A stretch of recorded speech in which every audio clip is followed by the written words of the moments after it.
जय माता दी। हम लेके आयल बनी रौरा सब खती आज एगो द्वार पूजा के गीत। अगर आप सबके अच्छा लगी तो हमें चैनल के जरूर सपोर्ट करब, लाइक करी, सब्सक्राइब करब और बेल आइकन के जरूर प्रेस कर देव ताकि हमारे नया वीडियो के नोटिफिकेशन आप तक जाई। तो चलिए हमनी के सुनल जाए ये प्यारा सौ द्वार पूजा के गीत।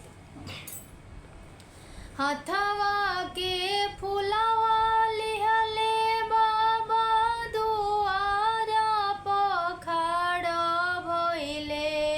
हथवा के फूलवा लिहले बाबा दुआरा पखाड़ भइले।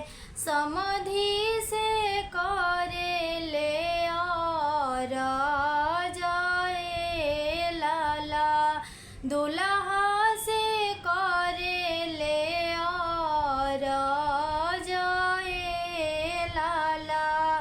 हमारा दुआरवा समदिल बारात लगाई हो। हमारा दुआरवा समधि बारात लगाई हो।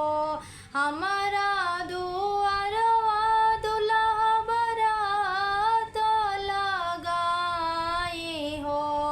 बेटी से करी जय मालाए लाला, बेटी से करी जय मालाए लाला।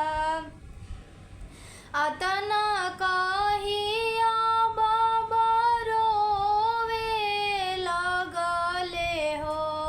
अतना कहिया बाबा रोवे लगले हो। अखिया से बही गईले लोराए लाला, अखिया से बही गईले लोराए लाला। आजू रतिया दिया दूसरा के होई जाई है। आजू के रातिया दिया दूसरा के होई जाई है।